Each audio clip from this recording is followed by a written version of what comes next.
C'est un ralentissement de Lucie.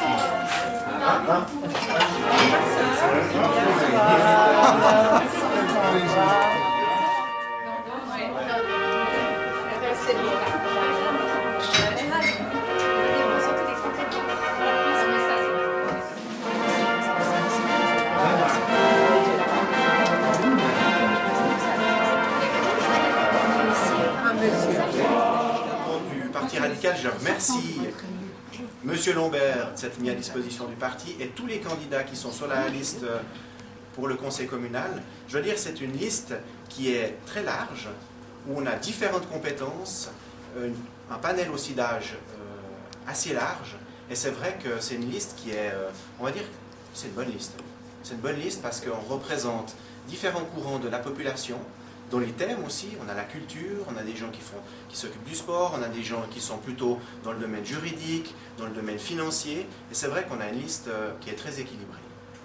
Chers amis radicaux, c'est avec beaucoup de plaisir que je vous souhaite à mon tour une cordiale bienvenue à ce repas du 24 janvier, commémoration chère à notre parti.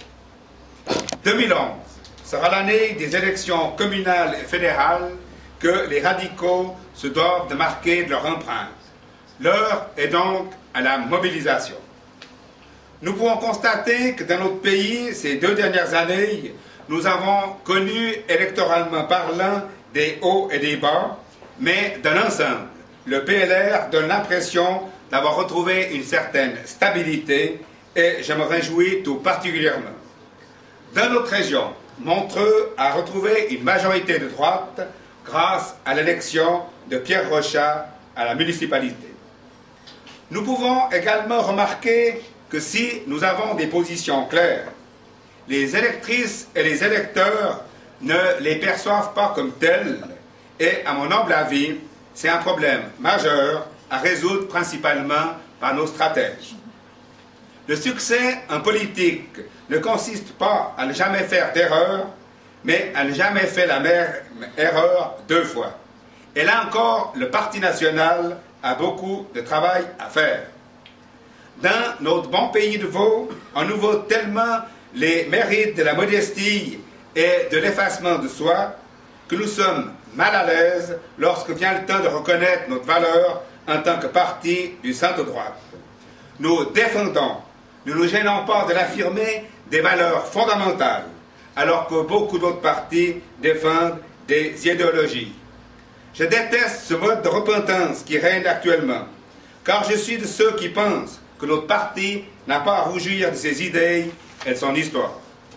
Mais attention, en politique, on ne peut rien faire tout seul. On a besoin des autres. Une fleur, aussi belle et forte qu'elle soit, ne peut pas pousser toute seule. Elle a besoin du soleil et de la pluie. Les deux lui font du bien. En politique, à n'importe quel niveau, le bon sens ne doit pas être une denrée rarissime.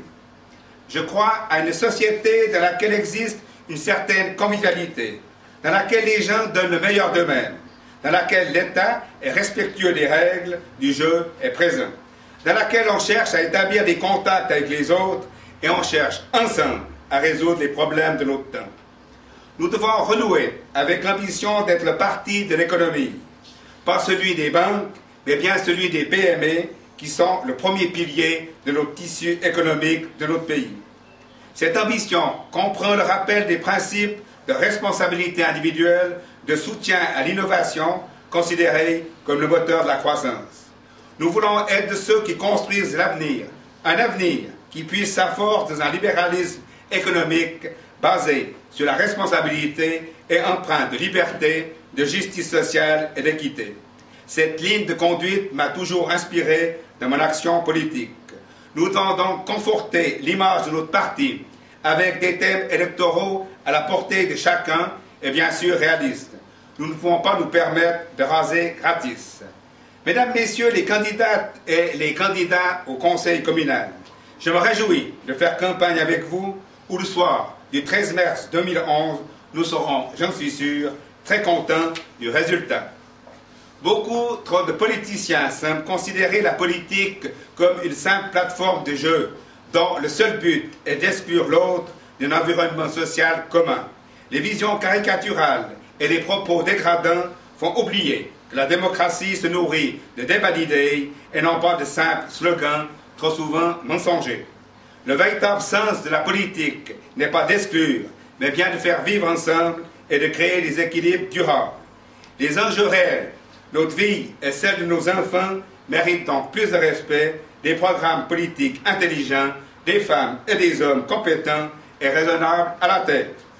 À mon poste de municipal, que j'occupe à plein temps par choix personnel, je veux que vous sachiez que tous les matins, j'ai le même plaisir de retourner sur le terrain, à rencontrer des gens, à faire de la politique, à lancer des projets, à recevoir des coups et de temps en temps à en donner aussi. J'aime le contact avec les personnes, la complexité des rapports de force de la politique et à la fin, j'essaye de faire passer un certain nombre de motivations idéales. Chers amis radicaux, pour conclure, montrons-nous audacieux et courageux. N'ayons pas peur de nos ambitions. Construisons un canton visionnaire, ouvert sur le monde et solidaire. Faisons en sorte que l'avenir soit pour les générations futures une promesse et non une menace. Démontrons que nous voulons aller de l'avant plutôt que d'être attentistes. Faisons preuve de dynamisme, de clairvoyance et d'ouverture d'esprit. Vaste programme et, comme le disait Georges Bernanos, qui est devenu ma devise, je cite, « On attend pas l'avenir comme on attend un train, l'avenir on le fait ». Fin de citation. Je vous remercie pour votre attention. Bonne soirée et vive le fraternité. Il porte la joie de nos cœurs, la liberté n'est plus un rêve, les droits de l'homme sont vainqueurs. C'est tout à fait juste. Ouais.